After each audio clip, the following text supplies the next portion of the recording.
Welcome everyone, this is your host Abraham L. Jaguar, a professional game master.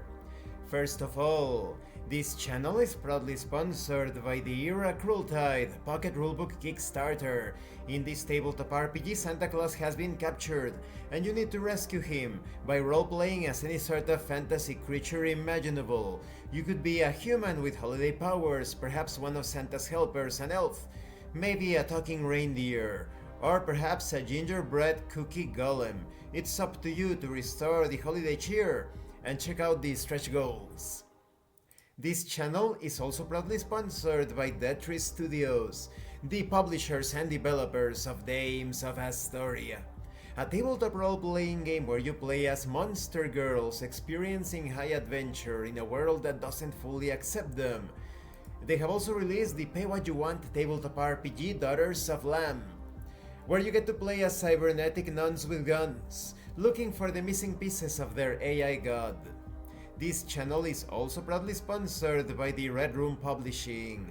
Please check out their store for exclusive tabletop RPG products and check out their free tabletop RPG, the Red Roleplaying Game. A generic system that allows you to play any sort of theme, genre, flavor, setting that you can think of. You will find all of the links for these amazing products in the description and in the pinned comment as well. Today I begin my review series featuring the Alien role-playing game Evolved Edition. This is the core rulebook for the latest edition of the Alien tabletop RPG. There are several improvements. If you own the previous edition, I think there are a lot of things here that you will want to hear about, especially when it comes to the solo rules as well, because they are included in this tabletop RPG and they could even be considered co-op rules. So if you wanted to play this game as a player character with your friends as player characters as well, no game master, or rather game mother in this game, you can definitely do that. Now let's talk about the quality of the physical book. I have it right here. Hardcover. Let me see if I can get that into proper focus. Well, it's super shiny, super sturdy, very thick. The quality of the paper is good.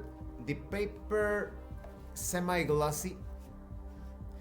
I like it that let me put the image over here, in the just behind the front cover you have the map of this sector of the galaxy.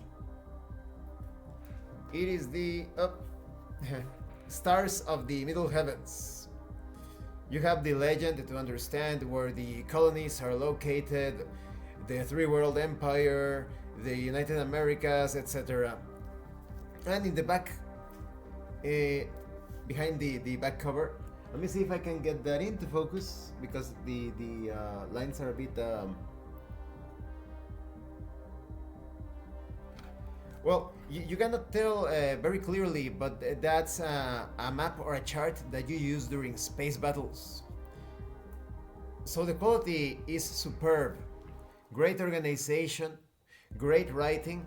Let me show you the font of the table of contents. Very easy on the eyes when it comes to the font, as you can see.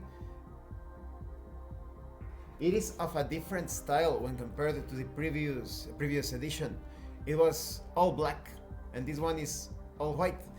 I like it when it's all white. I think that the other one that was completely black, although it's very thematic, the whole danger in space type of theme, it wasn't as easy on the eyes, I would say. I like the look of this book better. The illustrations are very like graphic novel type of illustrations, very bleak and gritty looking. So the quality is top notch. What else can you say? It is all top notch. Great quality paper, sturdy hardcover, great illustrations, everything. Now let's talk about the contents. Space is hell. In this first section, there are some hits and misses. You have an introduction to space as it is portrayed in this universe. It is uncaring. Life is cheap. The corporations have the real power. There is a presence of government intervention, but the corporations are the true puppet masters. This tabletop RPG supports 3 modes of play, which is role-playing as colonial marines, or space truckers, or frontier colonists, or anything in between. There are various source books to further support this. They are not necessary, but they are there from the previous edition and they are still compatible with this newest version of the game. Now, the introduction overall, telling you about the territories, the 3-world empire, consisting of the former United Kingdom, Japan, and several developing countries.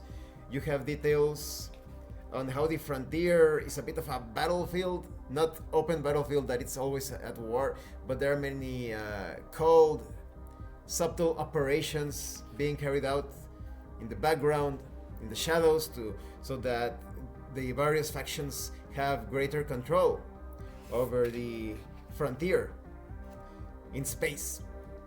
You have details on the United Americas, created in the early 2100s. To compete with the expanding 3-world empire, the United Americas was formed by merging North, Central, and South America into one nation. You also have the Union of Progressive Peoples, or the UPP, which is a powerful socialist bloc of systems that control a vast but resource-poor sector of space, formed from a coalition of countries that includes Russia and Vietnam. The UPP is the only government that is not influenced by corporate concerns. A fact that sometimes puts them in opposition to Weyland-Yutani, of course. Weyland-Yutani is a bit more on the 3-world empire side of things. So they tell you about how there are many conspiracies, misinformation, facts, lies, controlled truths. The people, the blue-collar workers are usually not in the know, while those in positions of advantage or power are usually not to be trusted. These are not sleek, clean spaceships. These are factory-looking structures that are in need of constant repair and maintenance, with many dark corners around them where horrors from beyond could be waiting. The xenomorphs, of course. You have a detailed timeline all the way from 2023 to the 2180s, which is the present time of the standard campaign. But you could roleplay in any period. You have the tools here to do that.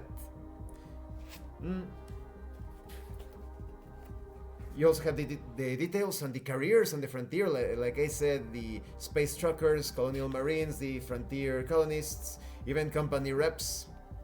And how do you play this tabletop RPG? You can play it however you like.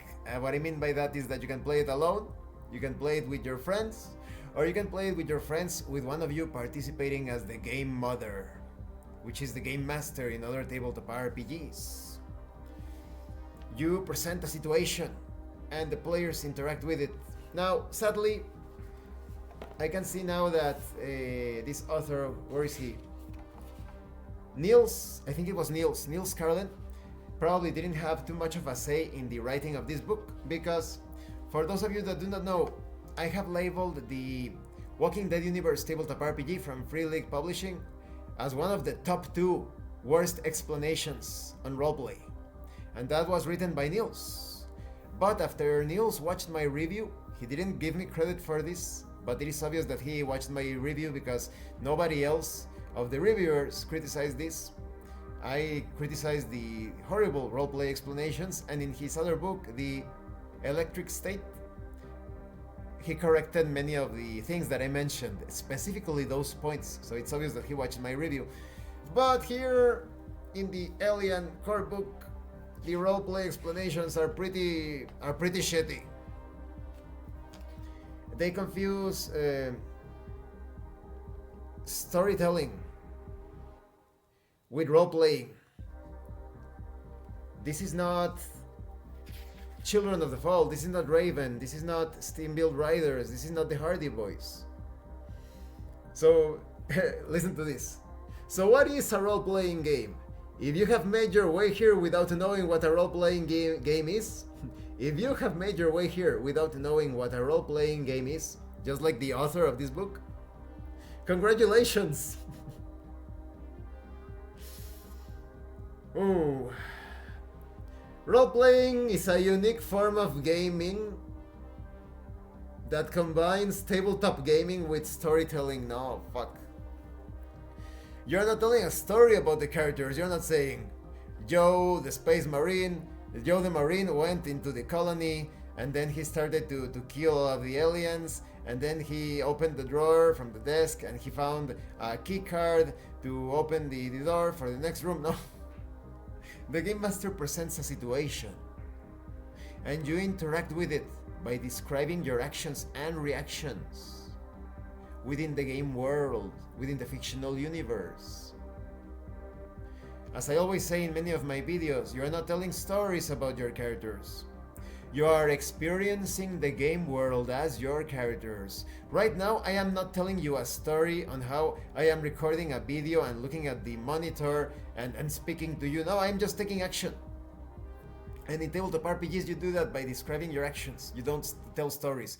You can tell a story about the session after it is over, or you can tell a story within the fiction. Maybe you, as your player character, you approach someone else in the game setting and you tell a story about how you worked in this space station, blah blah blah, etc. But this is not storytelling. Another error here. The safety tools. Oh, because tabletop RPGs are super dangerous, right? Oh, you can die playing tabletop RPGs. You can suffer physical injuries when playing tabletop RPGs. Oh no! These are comfort tools. You have some tools here to handle sensitive topics, but they are not safety tools. They are comfort, for your comfort. If you're going to have a breakdown because your fictional character experienced something traumatic in a fictional world, affected by a fictional monster or fictional hazard or whatever, you're going to have a meltdown, breakdown. If you're going to have a heart attack because of that, you need professional help. Tabletop RPGs are completely safe. Please seek out professional help and then play tabletop RPGs, right? And then you will have to be breaking the immersion all the time with the comfort tools. Remember to have that session 0, talk about what is going to be applied to the session. Let the session flow without interruption, and after the session, if you didn't enjoy it, discuss it with the group, or bow out, move to another place, or get some therapy. But even better, get some therapy and then play tabletop RPGs. The only publisher that has changed this, thanks to my comment on that, I told Newborn Games. I told them, these are not comfort tools, these are not safety tools, these are comfort tools. They changed it. Because tabletop RPGs are not dangerous. Don't go into the fucking... They call it the satanic panic from a few decades back, but it's the Christian panic because the Christians were the ones starting the whole thing. The Satanists were doing their own disgusting shit on the side. But Christians are the ones who came with this madness of the satanic panic. Christian panic, rather. Tabletop RPGs are not dangerous. To play this game, you need 6-sided dice, a pool of 6-sided dice. There are official dice to employ, but they are not necessary, because you only need to consider 6 and 1s as special results. You can also use special cards for this game, but again, they are not required to play it. They're just a supplement, and both the dice and the cards are available in the starter set. So after, well, this section, like I said, There are some good things, but when it comes to roleplay, some pretty bad things. You also have details on the cinematic play. This is attempting to recreate the situations that have been experienced by the characters in the films. So they are handled more like a one-shot. But you also have details on campaign play. This could be considered similar to the Alien video games or the comic books, where you have this player character, this single character in navigating the hostile situations throughout episodes or scenarios. So yes, that is great. The key themes are all here of space horror, body horror, sci-fi action, sense of wonder. It is all here. And by the way, just in case there is a confusion, the Walking Dead Universe tabletop RPG is one of my favorite zombie tabletop RPGs. But again, the roleplay explanations are terrible. But thankfully, well, we'll have to see. In this game, in this Alien Evolved Edition, there is only that bit of awful roleplay explanation. But later on, they don't repeat that unless I spot it later, but not during my initial page through. You only have that bit. So thank you for watching this part of the review series. In the next part, we are going to talk about character creation. So yes, the introduction section, it has some good parts, some parts that are not so good, but overall I can tell you right now, I have paged through the entire book, and I can assure you that this is one of the great ones, one of the best horror sci-fi tabletop RPGs out there. But don't take my word for it right now. Just watch my video series. We're going to examine every aspect of this tabletop RPG. So once again, thank you, and thank you so much to those of you that are going the extra mile to support the channel. If anyone else wishes to further support the channel, consider joining as a member using the super thanks button. Like, subscribe, take a look at the information in the description and in the pinned comment. This has been your host, Abraham L. Jaguar, a professional game master, and remember,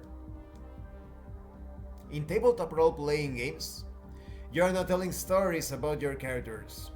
You are experiencing the game world as your characters. Once again, thank you and see you later.